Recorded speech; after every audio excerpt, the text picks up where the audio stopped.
Hi കൂട്ടുകാരെ, നമുക്കിന്നൊരു തക്കാളി റൈസ് ഉണ്ടാക്കാം. ഇത് അധികം ഉണ്ടാക്കുന്നത് തമിഴ്നാട്ട് ഭാഗങ്ങളിലാണ്. അത് നമുക്കിന്ന് പരീക്ഷിച്ച് നോക്കാം. എങ്ങനെ ഉണ്ടെന്ന് നോക്കാലോ.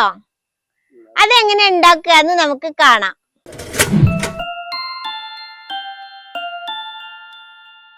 ഈ തക്കാളി റൈസിന് പേര് സൂചിപ്പിച്ചതുപോലെ തക്കാളിയാണ് പ്രധാനമായിട്ട് വേണ്ടത്. അതിനുള്ള സാധനങ്ങൾ നമുക്ക് അരിഞ്ഞെടുക്കാം. ഇനി നമുക്ക് ഈ തക്കാളി ചെറുതായിട്ടൊന്ന് അരിഞ്ഞെടുക്കാം. ഞാനിവിടെ 2 ഗ്ലാസ് അരിക്ക് 3 തക്കാളിയാണ് എടുത്തിട്ടുള്ളത്. ഒരു വലിയ ഉള്ളി എടുത്തിട്ടുണ്ട്. അത് കുനുകുനാ നമുക്ക് അരിയാം.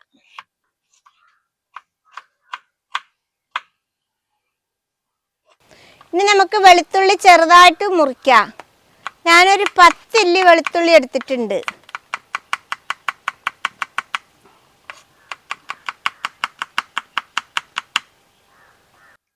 ഒരു പച്ചമുളക് നമുക്കത് 4 ആയിട്ട് കീറിയെടുക്കാം. ഇച്ചിരി മല്ലിയില, അത് നമുക്ക് ചെറുതായിട്ട് അരിഞ്ഞെടുക്കാം.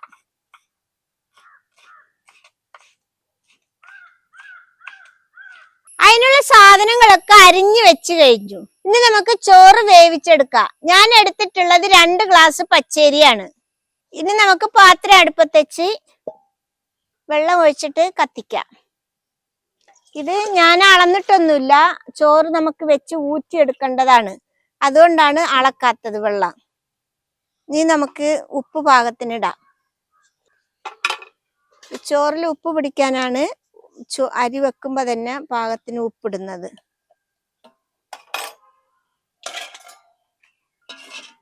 ഇനി ഇത് നമുക്ക് മൂടി വെക്കാം. എന്നിട്ട് കത്തിച്ചിട്ട് നന്നായിട്ട് തിളച്ച് വരട്ട് വെള്ളം തിളച്ചൊന്ന് തുറന്നു നോക്കാം. വെള്ളം നന്നായിട്ട് വെട്ടി തിളക്കുന്നുണ്ട്. നമുക്കിനി അരി ഇതിലിട്ട് കൊടുക്കാം. ഇത് ഞാന് അരമണിക്കൂർ വെള്ളത്തില് കഴുകി എടുത്ത് വെച്ച അരിയാണ്.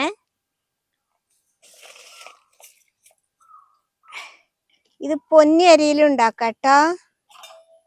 പൊന്നി അരിയിലാണ് തമിഴ്നാട്ടുകാർ അധികം ഉണ്ടാക്കുന്നത്. നമുക്ക് മൂടി വെച്ച് വേവിച്ചെടുക്കാം. ഒരു 90-95% വെന്താ മതി. വല്ലാതെ വെന്ത് പോയാൽ ചോറ് തമ്മിൽ ഒട്ടിപ്പിടിക്കും. ഒട്ടിപ്പിടിക്കുന്നതിന്റെ മുന്നേ ഞെടുക്കുക. നമുക്കിനി ചോറ് വെന്തോന്ന് തുറന്നു നോക്കാം.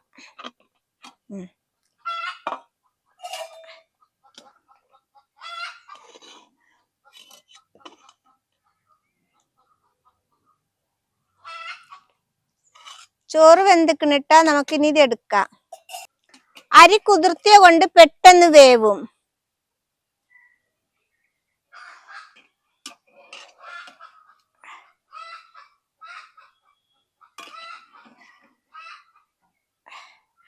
ചോറായി. ഇനി അത് അവിടെ ഇരിക്കുന്നോട്ടെ. നമുക്കിനി തക്കാളി റൈസിന്റെ മസാല റെഡിയാക്കി എടുക്കാം. ഒരു ചീനിച്ചട്ടി അടുപ്പത്ത് വെച്ചു. ചട്ടി ചൂടായ നമുക്കൊരു 1.5 ടേബിൾ സ്പൂണ് എണ്ണ ഒഴിക്കാം. ഇനി എണ്ണ ചൂടായ ഇച്ചിരി കടുക് ഇട്ട് കൊടുക്കാം.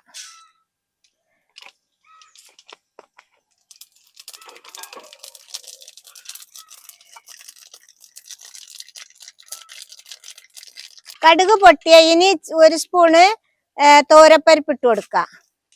ഇനി 1 സ്പൂണ് ഉഴുന്ന് പരിപ്പിട്ട് കൊടുക്കാം. ഒരു ലേശം കടല ഇട്ട് കൊടുക്കാം. ഒരു 1/4 സ്പൂണ് നല്ല ജീരകം ഇട്ട് കൊടുക്കാം. പിന്നെ 2 ഉണക്കമുളക് പൊട്ടിച്ചത്.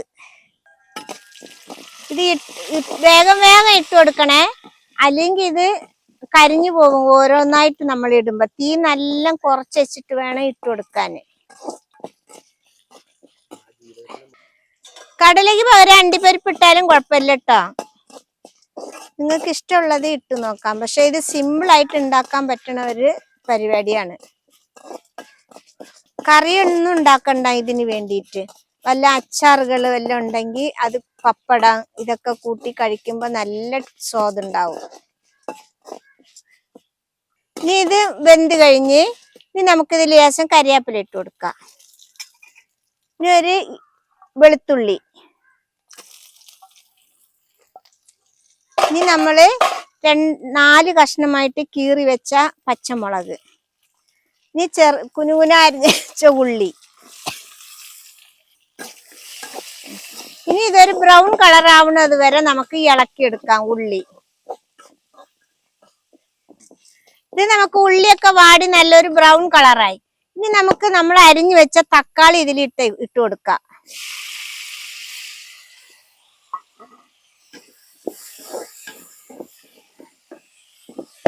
തക്കാളി ഒന്ന് ചെറുതായിട്ട് വാടട്ടെ.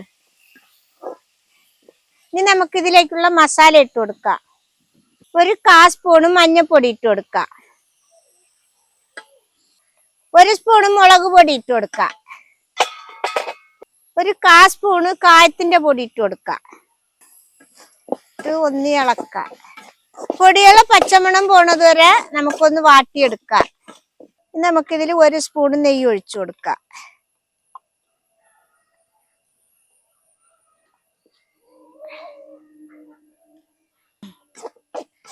നമുക്കിത് ഒന്ന് ഇളക്കി കൊടുക്കാം.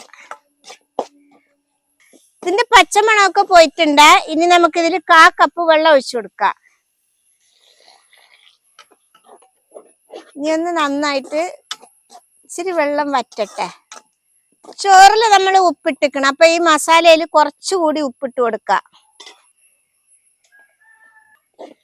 ചോറിൽ ഉപ്പ് നോക്കിയിട്ട് വേണം മസാലയിൽ ഉപ്പിട്ട് കൊടുക്കട്ടോ. ഇത് നമുക്കിനി ഒന്ന് മൂടി വെക്കാം. ഒന്ന് ചെറുതായിട്ട് വറ്റട്ടെ.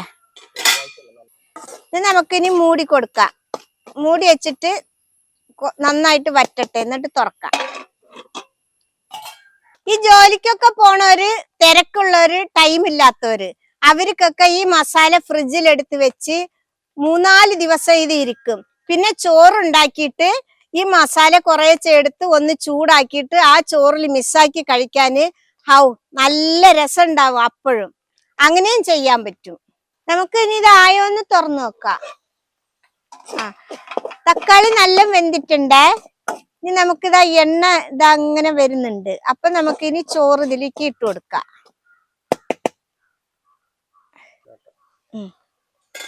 കൊടയല്ലേ ചോറ് പോണു. ചോറിട്ട് കൊടുത്ത് ഇനി ലേശം മല്ലിച്ചപ്പും കൂടി ഇട്ട് കൊടുക്കാം. നന്നായിട്ട് ഒന്ന് മിക്സാക്കി എടുക്കാം. തക്കാളി റൈസ് ആക്കി എടുക്കാം ഇളക്കിയിട്ട്.